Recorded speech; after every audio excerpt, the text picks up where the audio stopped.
नेताजी मुलायम सिंह जी यादव को श्रद्धांजलि अर्पित करने के समय आज पूरा सदन शोकाकुल है। 5 दशक से अधिक की राजनीति, सक्रिय राजनीति में वो प्रदेश में रहे और मैं ये मानता हूं कि इस समय सदन में जितने भी माननीय सदस्य बैठे हुए हैं उनमें से अधिकांश के पास अनेक ऐसे संस्मरण होंगे, बहुत सी मधुर स्मृतियां होंगी और उन स्मृतियों में वो सदस्य इस समय खोए हुए होंगे, अपने प्रिय नेता को याद कर रहे होंगे। उनके किस सन में विधायक हुए इस विषय में कई माननीय दलीय नेताओं ने कहा है, मैं उसमें नहीं जाना चाहता हूं, लेकिन 10 बार विधानसभा का सदस्य निर्वाचित होना अपने में बहुत बड़ी उपलब्धि है। और नेताजी ने अपने कार्यकाल में सत्ता में रहते हुए, मुख्यमंत्री रहते हुए,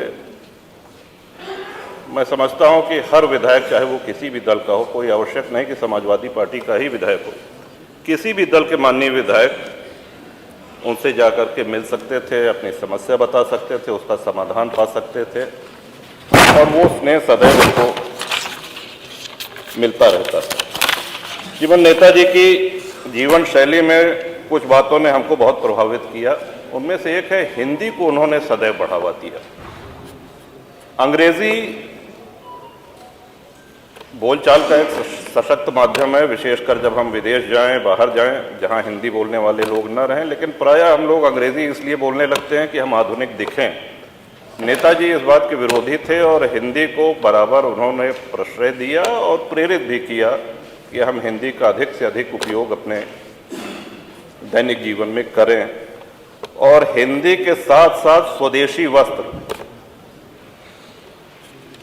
श्रीमान नेताजी के चले जाने के बाद आज उत्तर प्रदेश की राजनीति में बहुत से कम राजनेता ऐसे हैं जो नियमित रूप से धोती कुर्ता पहनते हैं। स्वदेशी वस्त्र को उन्होंने हमेशा प्रश्रय दिया।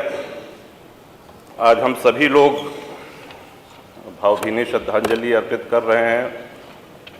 वो लौट के हमारे बीच में कभी नहीं आएंगे, लेकिन उनकी स्मृतियां, उनके आदर्श हम सभी लोगों को साहस और प्रेरणा देते रहेंगे। और नेताजी की बोली में, भाषा में सदैव स्पष्टवादिता रही। साहसी व्यक्तित्व रहा है। विरोधी विचारधारा के होने के बावजूद, अगर मुझे ठीक से स्मरण आ रहा है तो 2019 का लोकसभा चुनाव होने वाला था और संभवतः अंतिम सत्र चल रहा था लोकसभा में।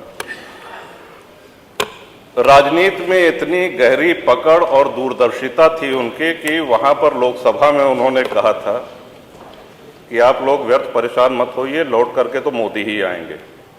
और इतना ही नहीं, उन्होंने आदरणीय मोदी जी को जा करके अग्रिम पहले से दोबारा प्रधानमंत्री बनने की बधाई भी दी।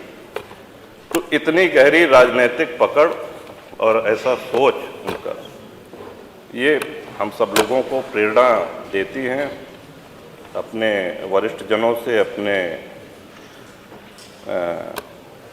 जिनका इतना लंबा राजनीतिक अनुभव है, हम लोगों को सीखने के लिए बहुत कुछ मिलता है।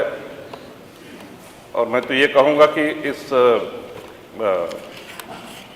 उनके एक तरह से श्रद्धांजलि जो हम लोग व्यक्त कर रहे हैं, बहुत से वरिष्ठ पत्रकार हैं, बहुत से वरिष्ठ अधिकारी हैं, उन सब की भी अपनी स्मृतियां हैं। इस विधानसभा के कर्मचारी, यहाँ के अधिकारी, उन सब की लंबी स्मृतियां हैं और उनके शोकाकुल परिवार को हमारी ओर से, हमारे दल की ओर से संवेदनाएं, श्रद्धासुमन पहुंचाने की कृपा करें। मैं नेता सदन और सभी दलीय नेताओं के भावनाओं से अपने आप को संबद्ध करता हूं। बहुत बहुत धन्यवाद। नमस्कार, मैं हूं मानक गुप्ता। अगर आपको हमारा ये वीडियो पसंद आया हो तो इसे लाइक और शेयर जरूर करें और हाँ, हमें सब्सक्राइब और फॉलो करना ना भूलें ताकि आप देश और दुनिया की कोई खबर मिस ना करें। तो जुड़े रहिए हमारे साथ और देखते रहिए न्यूज़ 24।